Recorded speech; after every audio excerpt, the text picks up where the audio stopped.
الحمد لله وكفى وسلام على عباده الذين اصطفى ما بعد فأعوذ بالله من الشيطان الرجيم بسم الله الرحمن الرحيم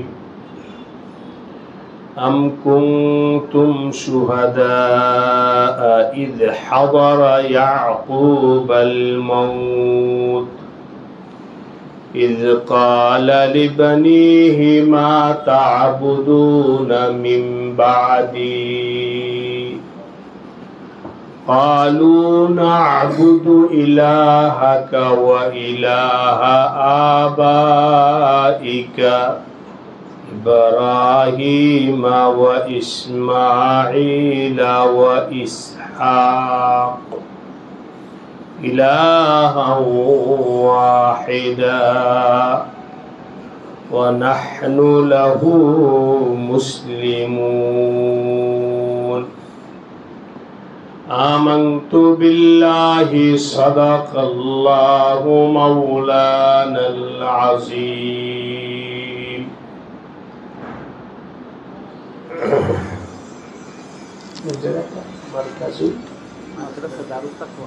মাদ্রাসা দারুত তাকওয়া উত্তরখান এর তালিবে ইলম ভাইদের তরবিয়তি মজলিসে উপস্থিত হযরত আসাতিজায়ে কেরাম উলামায়ে কেরাম দ্বীনী ভাইরা ও আজিজ তালাবা পবিত্র কোরআনে কারীমের সূরাতুল বাকারা এর 133 নম্বর আয়াত আমি এখন তেলাওয়াত করেছি। পবিত্র কোরআনে কারীমের প্রত্যেকটা আয়াত আমাদের জন্য অনেক বড় দামি জিনিস। এখানে কোনো অহেতুক কথা নাই, সবটাই আমাদের জিন্দেগির জন্য অনেক বড় অমূল্যবান রত্ন। তারপরেও এই আকীদা, এই বিশ্বাস রেখে আমাদের একজন মুরব্বী ছিলেন হযরত মাওলানা আবুল হাসান আলী নদভী রাহিমাহুল্লাহ। উনি বলেছেন, আমার মন চায় এই আয়াতটা সুন্দর করে লিখে প্রত্যেকটা মুসলমান ঘরে লটকায় দিই। মুসলমান যেন ঘরে প্রবেশ করলেই এই আয়াতটা তার নজরে পড়ে এবং সেখান থেকে একটা চেতনা সে গ্রহণ করে, এই আয়াত থেকে যেন একটা শিক্ষা হাসিল করে এবং এই শিক্ষার উপরে যেন সে তার জিন্দেগি গঠন। সামনে তোমার চোখের সামনে এই আয়াতটা এভাবেই বলছি। কথা প্রসঙ্গে অন্য একটা যায়, এক সাহাবী,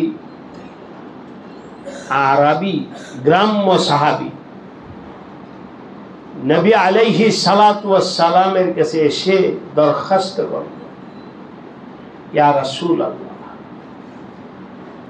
আমি গরিব মানুষ, খেটে খাওয়া মানুষ, লম্বা সময় আমলের পাই না, আমাকে আপনি একটা আমল দেন, আমাকে একটা নসিহত করেন, তবে নসিহতটা যেন বড় না হয়, তাহলে আমার পক্ষে আমল করা কষ্ট হবে। সংক্ষেপ আমাকে একটা আমল, একটা নসিহত। নবী আলাইহিস সালাম শুইনা বললেন, ঠিক আছে, তোমাকে আমি একটা নসিহত করতেছি। যেহেতু সে বলছে সংক্ষেপ, নবীজি বললেন, লা তাগদাব, শেষ, নসিহত শেষ। গোসা কইর না, কখনো কারোর সাথে গোসা করবা। নসিহত শেষ করার পর ওই সাহাবী বললেন, আমি সংক্ষেপ নসিহত করতে বলছি, এই জন্য এত সংক্ষেপ, 1 মিনিটও লাগে না। লা তাগদাব বলতে কতক্ষণ লাগে? একেবারে অল্প সময়। ইয়া রাসূলুল্লাহ, আরেকটু নসিহত করে। নবীজি আবার বললেন লা তাগদাব, আবার বললেন ইয়া রাসূলুল্লাহ, আরেকটু নসিহত করে। নবীজি আবারও বলছেন লা তাগদাব। যাই হোক, এই হাদিস তার জায়গায় অনেক আলোচনা আছে, ব্যাখ্যা আছে। আল্লাহ পাক যখন তোমাদেরকে তৌফিক দিবেন তখন তোমরা পড়বে হাদিসের তাশরিহাত।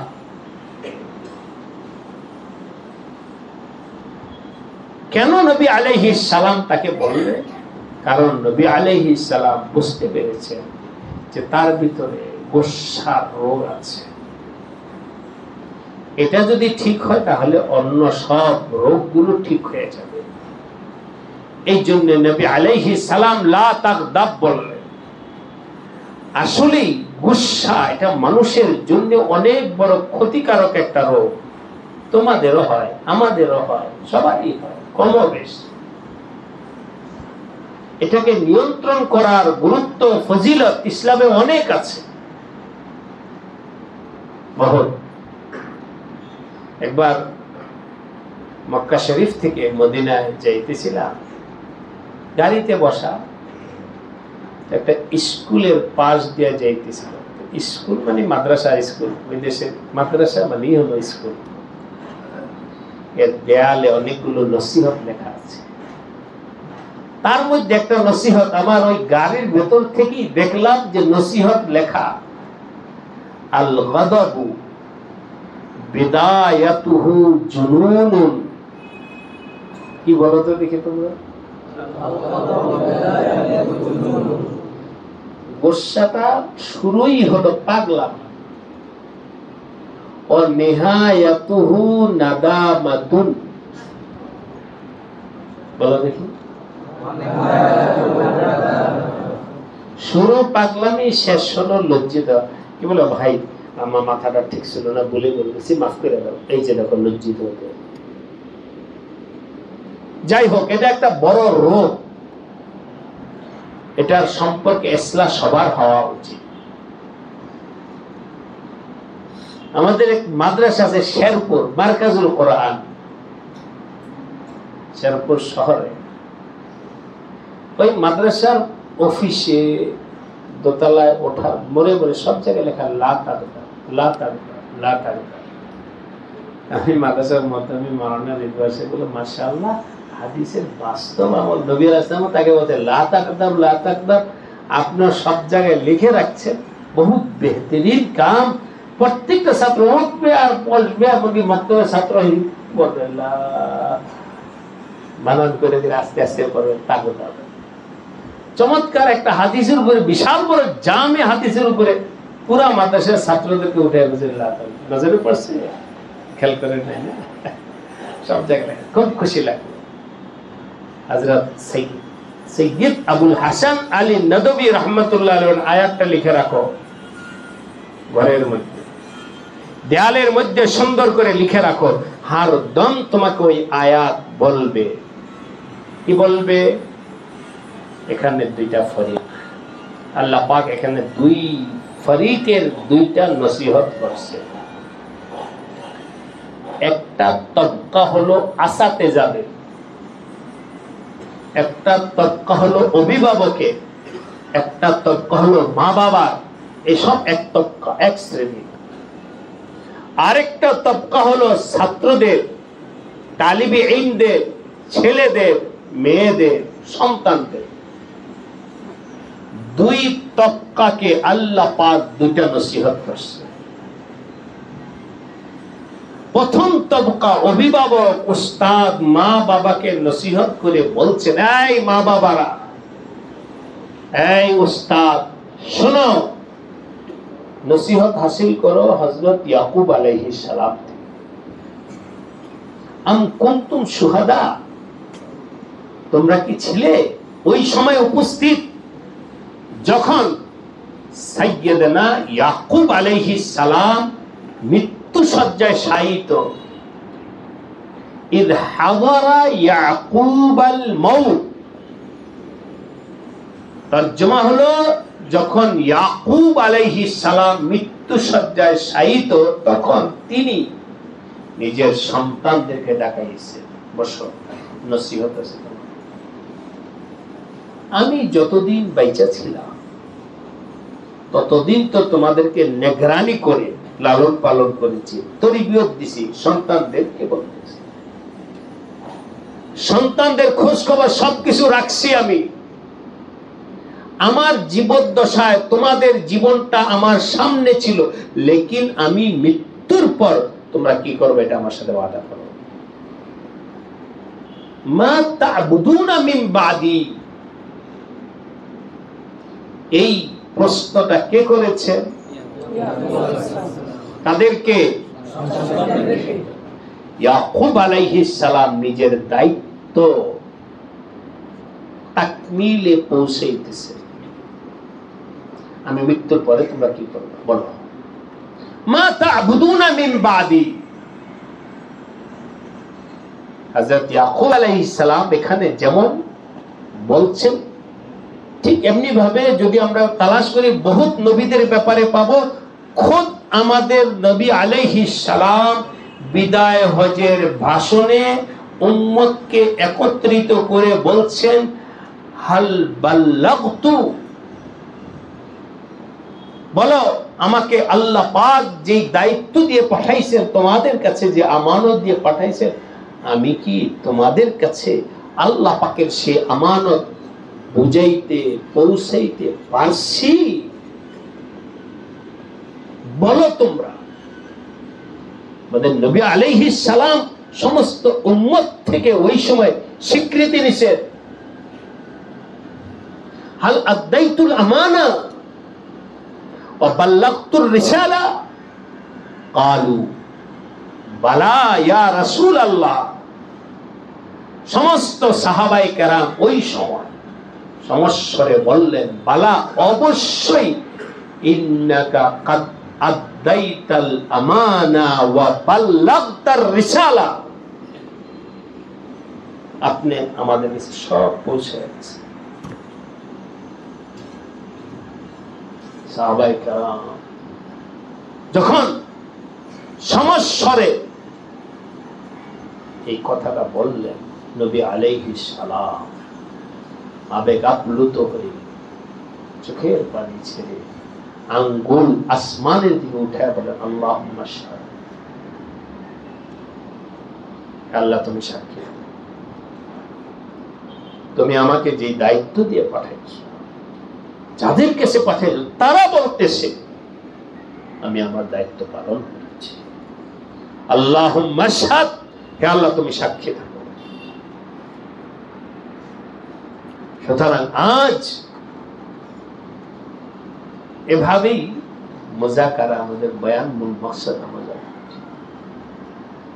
কয়েকদিন আগে আমি টাঙ্গাইল সফর করেছিলাম, এখানে এক মাদ্রাসা তালিবুল ইলমের উদ্দেশ্যে বসায় দিয়েছে কিছু বলো।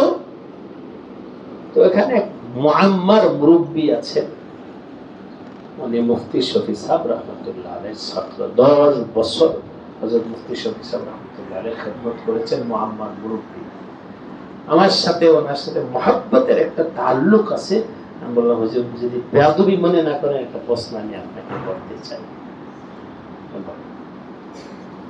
মুরব্বী মানুষ যে কোনো সময় দুনিয়া থেকে চলে যেতে পারে, আমি আপনার থেকে শেখার জন্য বলছি। আল্লাহ যে আপনার কাছে আমানত দিয়েছেন, এই আমানত কি পরবর্তী জেনারেশনের কাছে পৌঁছাইতে পারছে?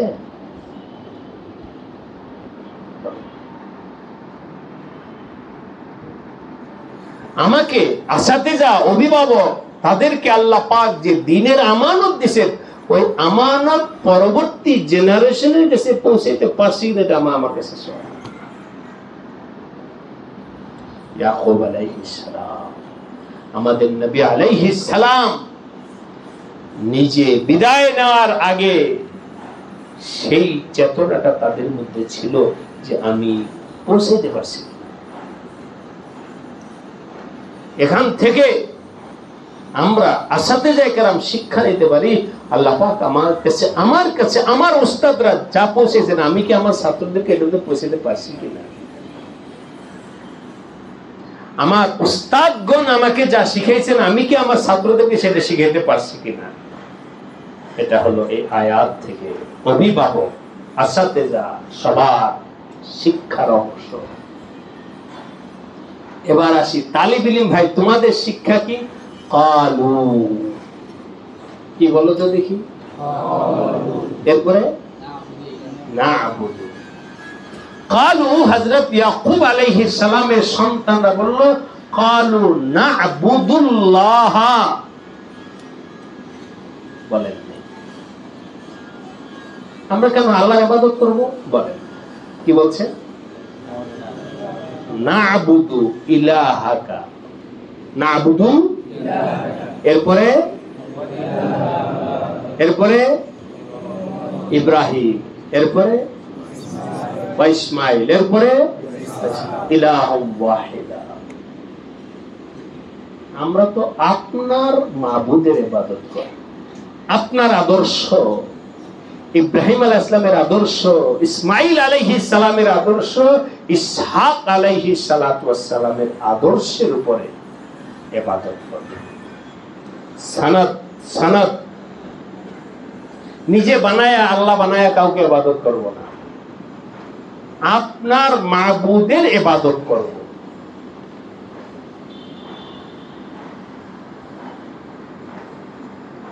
মাশাআল্লাহ, তালিব ইলমরা, বড় তালিব ইলমরা মিশকাত জামাত পর্যন্ত আছে যেহেতু কথাটা বোঝারই কথা। তোমরা তাফসীরের এই জায়গাটা পড়ে দেখো, কেন তারা ইলাহা আবাইকা বললেন? কারণ যদি তারা বলতো না'বুদুল্লাহ, আল্লাহ কি জিনিস নিজের মন মতো একজন বানায় বলতে যায় আল্লাহ। যেমন হিন্দু লোক, তারা তাদের দেবতাকে বলে দেবতার আল্লাহ একই, দেবতার আল্লাহ এক। যদি তারা বলতো কেন আমরা তো আমাদের আল্লাহর ইবাদত করব, আল্লাহ বলতে কি বুঝাবে? নিজের মতো করে কিছু বুঝা দিত।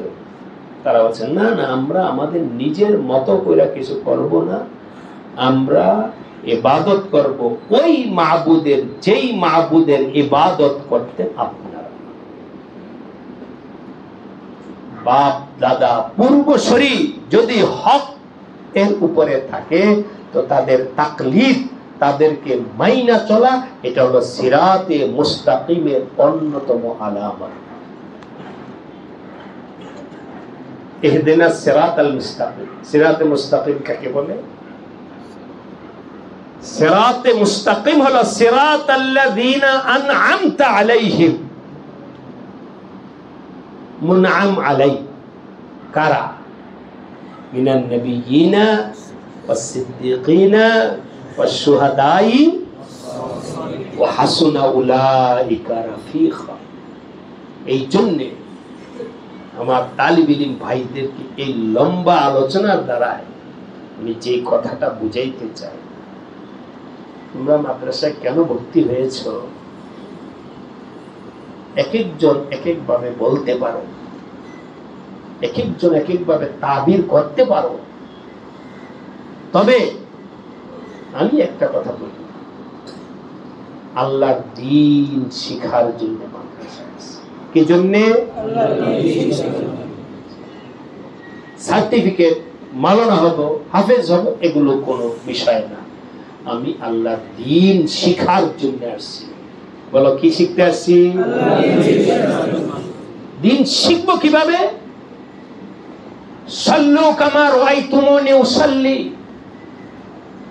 আল্লাহর দ্বীন শিখা, পরিপূর্ণ দ্বীনের ফাহাম, দ্বীন শিখার জন্য দুইটা জিনিস লাগবে। এক হলো কিতাবুল্লাহ, আর একটা হলো রিজালুল্লাহ। কিতাবুল্লাহ এবং রিজালুল্লাহ নিজে মোতালা কইরা পইরাই তুমি পুরা দিন বুঝতে পারবা না। নিজে নিজে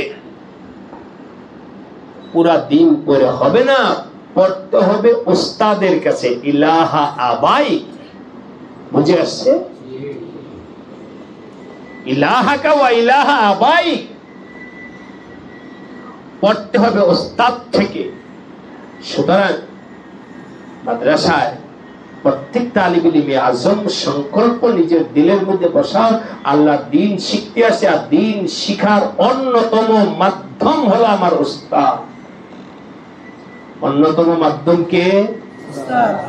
উস্তাদকে মাইনা, উস্তাদ থেকে শিখতে হবে, নিজে নিজে নয়। মনে থাকবে? কার থেকে শিখবো? নিজে নিজে। একটা বড় দর্শন, হক এর উপরে থাকা। এভাবেই আজকে আসতেছি। এখানে প্রোগ্রাম আছে, প্রোগ্রাম আছে আমাদের হাজির কি জানি এটার নাম, আসাদুল উলুম আল হোসেন, এখানে ধারা ছাত্রদেরকে একটু পড়ানোর জন্য বললো, দেখানো গেছে। কথায় কথায় আসলো আল ইসলাম মিনাদ দ্বীন, লাউলা আল ইসনাদ লাকালা মান শাআ মা শাআ। আল ইসনাদু মিনাদ দ্বীন ফানজুরু কি আম্মান তাখুযুনা দীনাকুম, ফানজুরু আম্মান তাখুযুনা দীনাকুম। কার থেকে শিখছো? তোমার ওস্তাদের নাম বলো, তোমার ওস্তাদকে বলো। তোমার শিক্ষাটা সহি কিনা এটা আমি বুঝবো, তোমার ওস্তাদের নাম বলো, ওস্তাদকে দেখে। না আমি তো নিজে নিজেই পড়ছি। রিজেক্ট।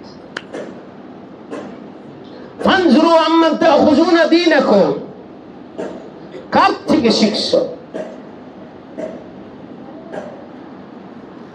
কথায় কথায় আসলে তাই। আলহামদুলিল্লাহ, আল্লাহ পাক আমাদের ওলামায়ে দেওবন্দের এই মিশনকে কিয়ামত পর্যন্ত জারি সারি বানায় দেন। আমিন। এই বৈশিষ্ট্য এখনো ওলামায়ে দেওবন্দের ভিতরে আছে, যতটুকুই আছে ওলামায়ে দেওবন্দের ভিতরে আছে। হ্যাঁ, আমাদের কমিকামা আসছে, নেতাত আসছে, তারপরে যতটুকু আছে ওলামায়ে দেওবন্দের মধ্যে আছে।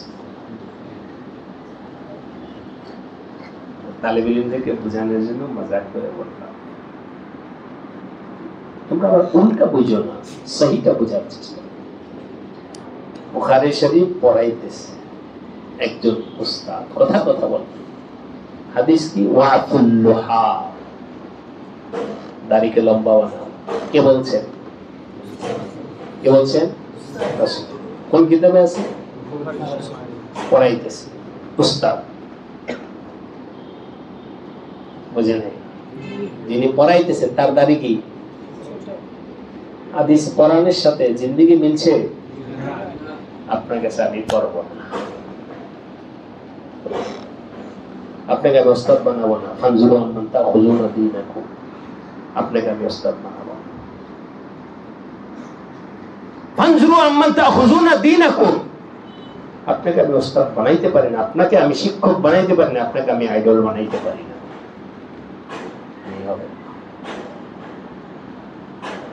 তোমরা যখন দাওরা পড়বে তখন ইমাম বুখারীর জীবনী পড়বে। ইমাম বুখারী রাহমাতুল্লাহ আলাইহি অনেক সফর করে একটা হাদিস শিখার জন্য এক মুহাদ্দিসের কাছে গেছেন।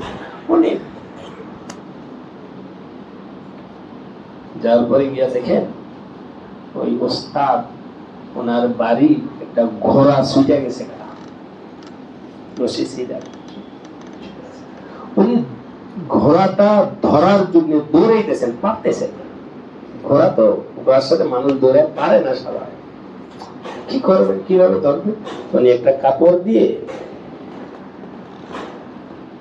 কোন ইশারাতে ডাক দিছে, অর্থাৎ এটার মধ্যে খানা আছে।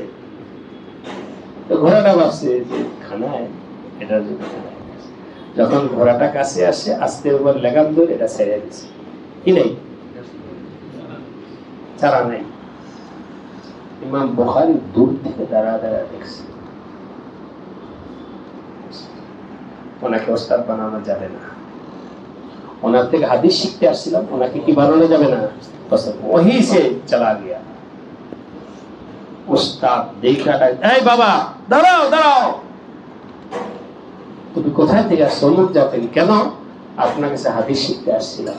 না শিখে চলে যেতেছো? আমি চিন্তা করলাম যে ব্যক্তি একটা প্রাণীর সাথে ধোকার আচরণ করতে পারে, ওই ব্যক্তি আমার নবীর হাদিসের সাথে ধোকার আচরণ করতে পারে।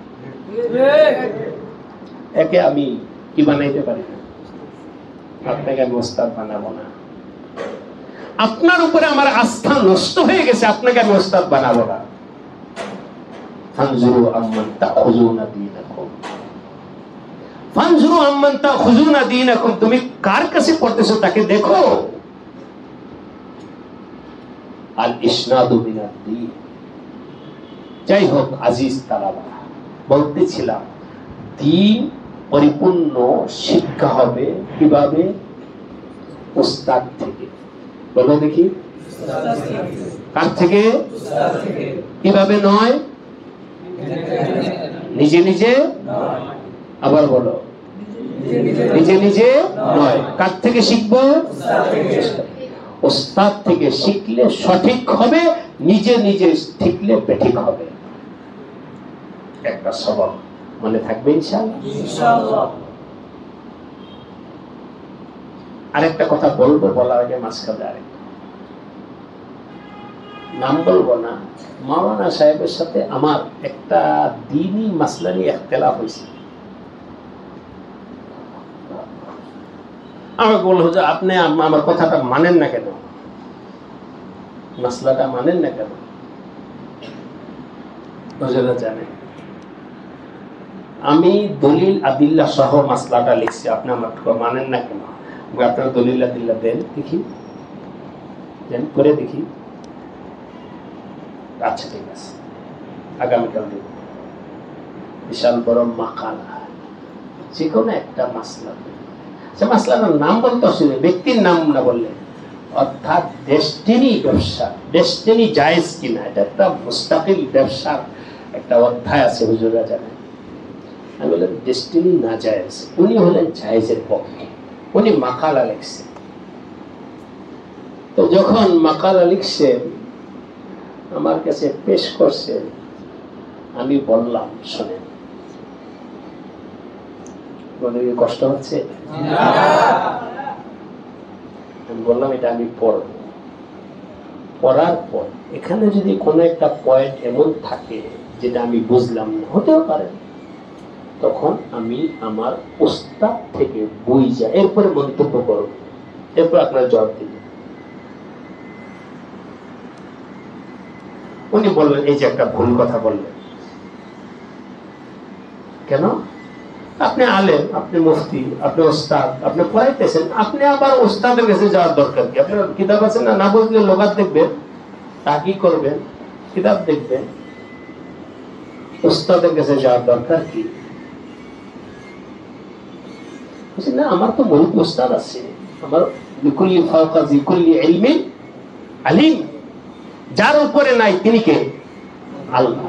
আর নতুবা প্রত্যেকের উপরে আরেকজন আছে, আছে কিনা? তোমার থেকে বেশি বোঝে তোমার ওস্তাদ, ওস্তাদের ওস্তাদ আছে, ওস্তাদের ওস্তাদ আছে। আমি বললাম আপনার এই মাকালাটা নিয়ে যান। তখন বলছিলাম পড়ব, এখন বললাম আপনি এই মাকালা পড়ব, দেমাগই খারাপ। যে ব্যক্তি মনে করে এই যে তোমাদেরকে একটু আগে মুখস্থ করে এলাম দ্বীন, আমি যেটা বুঝছি এটাই যথেষ্ট, এটাই তার গুমরাহির আলামত। উস্তাদ থেকে মুরাজাত করবো না, আর তুমি বলতেছি এটা। সুতরাং তোমার এই লেখাটা উসুলান ভুল, পড়ার আগেই বললাম নিয়ে যাও, আর করি এর লেখা পড়া যাবে না।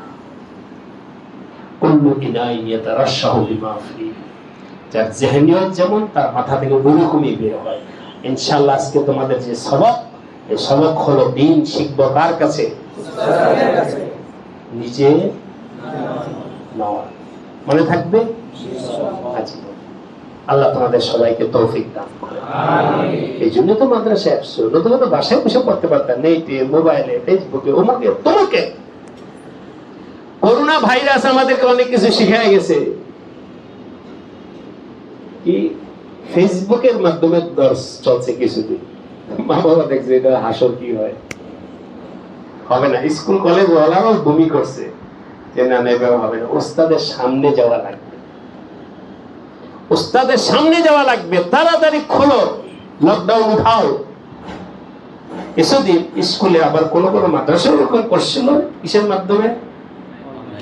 অনলাইনের মাধ্যমে ক্লাস। তুমি তোমার বাড়ি থেকে অনলাইনে সবক শুনবা, কাফিয়া পড়াইতেছে, হেফজখানায় সবক দিতেছে। সবাই বলছে যে না এটা হবে না। কার সামনে যাওয়া লাগবে? মানে বাস্তব কথাটা তোমাদেরকে বলি। এটা একটা কথা। আর একটা কথা, তালিম ইলম। আল্লাহ তোমাদের সবাইকে আলেমে হক্কানি রব্বানি হওয়ার তৌফিক দান করেন। তোমাদের জিন্দেগি সুন্দর বানানোর জন্য আমি এখানে বসে বসে আমাদের মাওলানা মুফতি মুস্তাফা কামাল সাহেব যখন বলতেছিলাম তখন ফিকির করতেছিলাম একটা কথা, আলহামদুলিল্লাহ দিল মে আয়া। প্রত্যেক তালিবি ইলম তোমার জিন্দেগি হোক তুমি ছোট হও বড় হও, তোমার জীবনে মনে কখনো আনন্দ ভাব আসে, কখনো দুঃখ আসে, কখনো কষ্ট আসে, কখনো ভালো লাগা আসে, কখনো খারাপ লাগা আসে, কখনো পেরেশানি আসে, কখনো আনন্দ আসে। এটা হলো আল্লাহ পাকের নিজাম। সবসময় তুমি হাসবা এমন মানুষ পাইবা না, সবসময় কাঁদবে এমন মানুষও নাই। এই দুনিয়াতে কিছু সময় কিসের হাসার, বলো কিছু সময় কখনো সুস্থ, কখনো সুস্থ, কখনো অসুস্থ, কখনো আনন্দ, কখনো পেরেশানি। এটা হলো আল্লাহর দুনিয়ার নিজাম। এমন তো অবস্থায় তোমার যদি কোনো পেরেশানি আসে, বিভিন্ন কারণে হইতে পারে। আজকে পড়াটা বোঝো না, এই জন্য মনটা খারাপ। আজকে পড়াই আধ না, এই জন্য মনটা খারাপ। আজকে মা মারা গেছে, এই জন্য মনটা খারাপ। হঠাৎ মাথাটা ব্যথা করতেছে, এই জন্য মনটা খারাপ। হাজারো কারণ হতেই পারে তুমি মানুষ হিসাবে। এমন অবস্থায় তোমার করণীয় কি? তোমার করণীয় হলো, মনে থাকবে তো বললে, তোমার অবস্থাটা কারো না কারোর সাথে শেয়ার করো, সমস্যাটা কাউকে বলো, বলো ভেতরে ভেতরে রাইখে দিও না, তোমার জন্য ক্ষতিকারক হবে, তুমি কাউকে বলো। এই বলাটা কার কাছে বলবো এটার ব্যাপারে আরেকটা পয়েন্ট বলতেছি। এমন ব্যক্তির কাছে বললা যে তোমাকে ক্ষতি করবে। আমি এভাবে পেরেশানিতে আছি, আরো বললাম এমন ব্যক্তির কাছে যে নাকি পেরেশানি আমার আরো ডাবল করে দিল, মন হতে পারে। এমন ব্যক্তির কাছে বললা যে তোমার পেরেশানিতে তোমাকে কোনো উপকার করতে পারলো না। দুই, এমন ব্যক্তির কাছে বললা যে তোমাকে উপকার করতে পারে। তিন, তৎকার লোকের কাছে বলতে পারো, ভিতরে রাখো না, বলো। এই বলার লোক কয় ধরনের হতে পারে? এক হলো ক্ষতিকারক লোকের কাছে বলা, এক হলো অর্থহীন লোকের কাছে বলা, বলার নাই। আরেক হলো এমন কারো কাছে বলা যার কাছে বললে আমার লাভ হবে। এবার বলো কার কাছে বলবা? যার কাছে বললে তালিবি ইলমের জিন্দেগিতে সেই ব্যক্তি হলো তোমার উস্তাদ। উস্তাদের কাছে যে কোনো উস্তাদকে তোমার আপন বানাও। একজনকে তোমার আপন বানায় না, যে উস্তাদের কাছে তোমার দুঃখ সুখ ভালো মন্দ সব শেয়ার করবা। হুজুর আমার এই সমস্যাটা, উনি তোমাকে একটা সুন্দর পরামর্শ, হতে পারে বহু ধরনের সমস্যা হতে পারে, সুন্দর পরামর্শ দিবে। তোমার ওই পেরেশানিও দূর হবে, তোমার জন্য সুন্দর রাস্তা হবে আসবে। আজকের বর্তমান জমানায় আমাদের তালিব ইলম ভাইরা পড়া লেখা আমল আখলাক জিন্দেগির ক্ষেত্রে যত অধপতন, পেরেশানি, লাঞ্ছিত হয়ে যাওয়া, পদস্খলন হয়ে যা হচ্ছে, তার বহু কারণের মধ্যে অন্যতম কারণ হলো সে সমস্যা করে সঠিক সমাধানের জায়গায় যাইতে পারে না।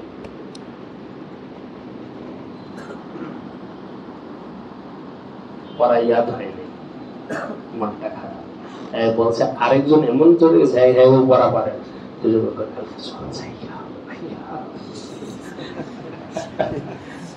দুইজনের চাপটা ভালো হইল না খারাপ হইল, শেষ তোমার জিন্দেগি। বলছো কেন? মজাক করে বলি, কেউ যদি বিপদে পড়ে, নিচে পড়া যায়, যে পানিতে পড়ছে, একজনে পানিতে পড়ছে, এই সাহায্য চাইতেছে, এমন আরেকজন আছে যে হ্যাঁ ও পানিতে পড়ছে, কাম হবে? বোকা। ও তো পানিতে পড়ে হাবুডুবু খাইছে, ওর কাছে সাহায্য চেয়ে লাভ হবে কি? যে উঁচুতে আছে তাকে বলো ভাই আমাকে একটু উঠাও। উপরে আছে ও তোমাকে উঠাইতে পারবে, যে পানিতে বসে সে তো তোমাকে উঠাইতে পারবে না, বরং ওর কান্দে সওয়ার হলে মাই বিডুবা তুমকু বিল্লে কব ডুবেঙ্গে সনম দাল্লা বাদাল্লাহ। আজকে ছোট বড় তালিব ইলমদের অভিজ্ঞতার থেকে বলছি, এক তালিব ইলম আরেক তালিব ইলমকে বড় ভাই বানায়, মুরব্বী বানায়। দরকার নেই তোমার, তোমার মুরব্বী তো ওস্তাদ আছে, এতগুলো ওস্তাদ কেন? তোমাদের জিন্দেগি গঠনের জন্য। আজকে অনেক দুঃখের সাথে বলতেছি, তালিব ইলমের সাথে ওস্তাদদের সে উলফত মহব্বত, ওস্তাদের সাথে তালিব ইলমকে সেই উলফত মহব্বতের হালাত নাই, যার কারণে রিজাল দেয়া হয়েছে। এই দুইটা কথা আজকে মৌলিক ভাবে হয়ে গেল, আর কোনো কথা নেই। আল্লাহ পাক তোমাদের সবাইকে কামিয়াবির দিকে অগ্রসর আর তৌফিক দান করেন। এক নম্বর হলো দ্বীন শিখবো কার কাছে? দুই নম্বর নিজের ভালো মন্দ জানাবো কার কাছে? যাকে তোমার পছন্দ হয়, তোমার যাদের কাছে পড়ো তাদের মধ্যে যার সাথে তোমার মুনাসাবাত পয়দা হয়। জরুরি না যে সবাই এক ওস্তাদের সাথে মুনাসাবাত পয়দা হবে, কিন্তু জিন্দেগি গঠন করো ওস্তাদের রাহ। যদি তুমি এই জায়গাটা ঠিক করতে পারো, ইনশাআল্লাহ তোমার কামিয়াবি সহজ হয়ে যাবে।